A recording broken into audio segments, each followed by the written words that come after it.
So today we're going to take a look at some of the products from Milwaukee, focusing on their Fastbacks, which we have several different types, and checking out their new Hardlines that are in D2 steel. All right, so today we're going to check out a variety of Milwaukee knives, and we're going to focus mainly on their Fastback series, but I do have a couple of their new hard lines that are made in D2 steel, and I want to check those out as well.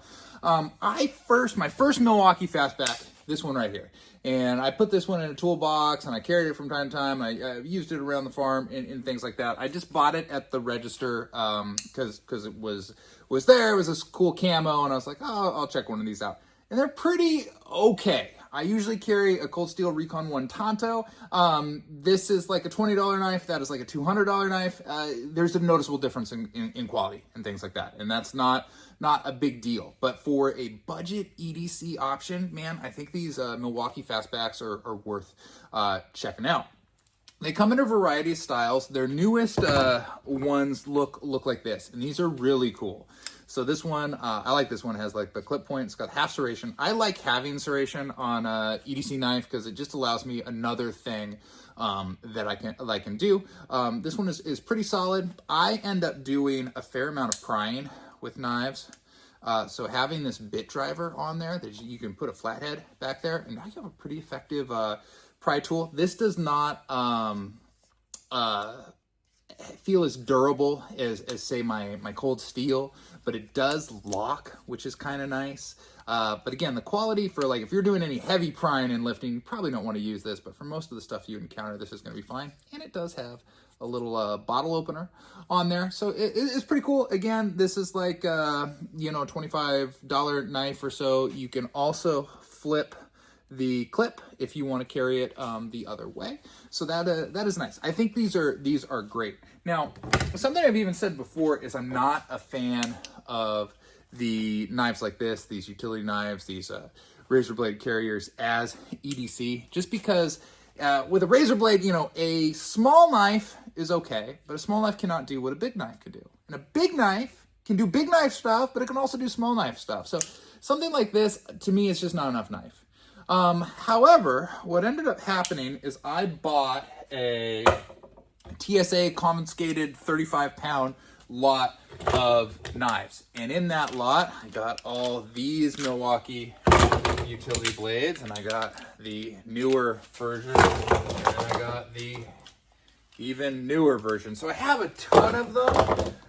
So I started messing around with them, and I found they're actually pretty cool, and there's a lot of different things you can do with them. So this is the most basic one. It doesn't have anything fancy about it. It can't, I think maybe there's a spot to carry one spare razor blade, but it doesn't do anything. It's just a utility knife.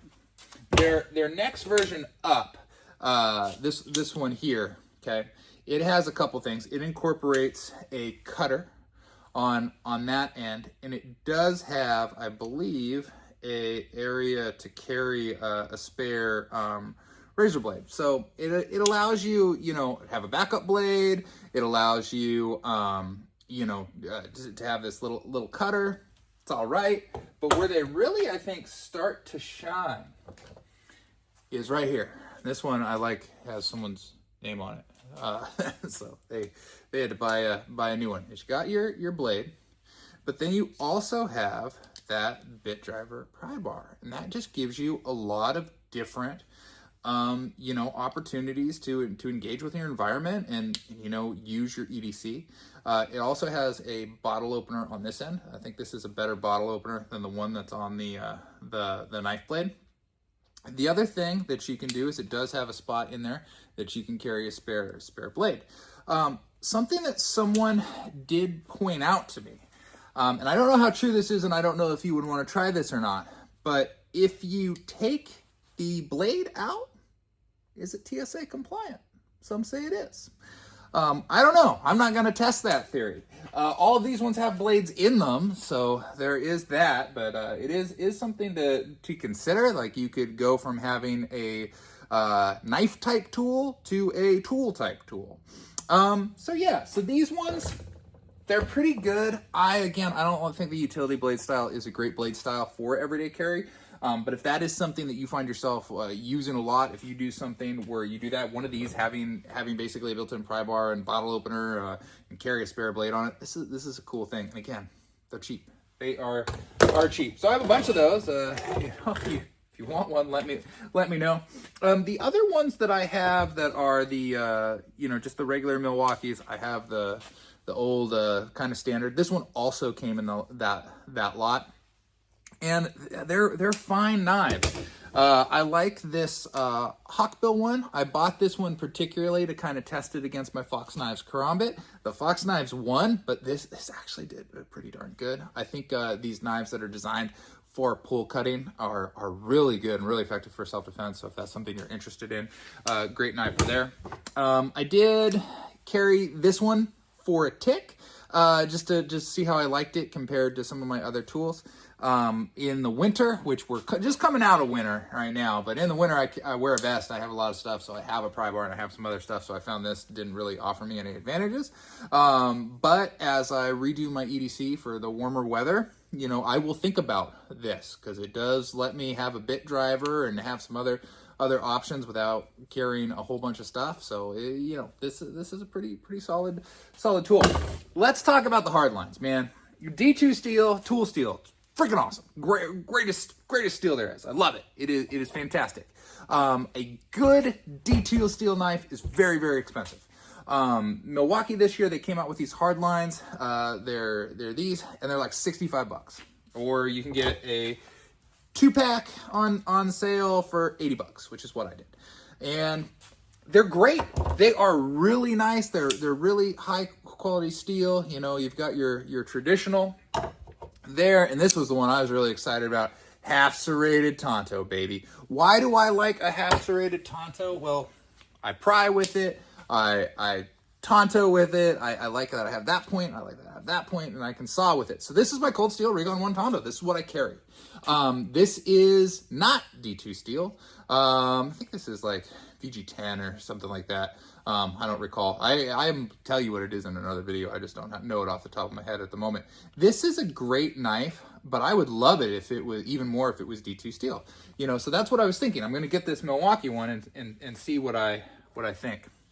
This is the downside, right? It's just too darn small, right? I want a full handle. If I'm working, if I'm doing heavier cutting, anything like that, I want a full grip. I want a firm grip. And then I need a blade, especially. I said I do a lot of prying. And the cold steel lock, man, I would not pry with these Milwaukees. I think you're just going to end up breaking, not the steel, but you're going to break the mechanism. But this Recon 1 is tough. It is rugged. You can lift a lot of stuff. It's very good. It is a well constructed knife. But longer the blade, more leverage I have. Everything the small knife can do, this knife can do. I don't want a smaller knife. I want a bigger knife. So coming in to this guy where my hand doesn't even fully grab around it, that was a disappointment. And then just that length of the blade, you can see it's just not long enough. So although it is great, and although you could take a hammer and you can whack it and drive it into stuff and do all sorts of things with it, and it's got the little the thumb assisted open, they back here I got that little thing. Although it has all those features and it's very nice, like this is a great freaking knife for $65. It's just sort of like it's not what I need, and I don't know, if you've got really tiny hands, maybe this is a great working blade for you, but for me, not. It looks cool, it's a good idea. I need more knife, and I would pay more money for more knife. They're nice, but these are gonna probably go in my toolbox or just in one of my knife drawers, and maybe I'll bring them out and do some stress testing or do some fun with them. But they're a bargain, but not really for me. They're worth the price, but you get what you pay for. Does that make sense? Okay, so recap. Milwaukee Fastbacks. If you are thinking of EDC and you are looking for a budget option for it, these are not bad at all. I think they're pretty good. I don't love the little wire clip but it's okay. If you are getting one for kind of your everyday needs, I would get something like this one here. You know, you've got your saw, you've got your knife, you've got your bit driver / pry tool.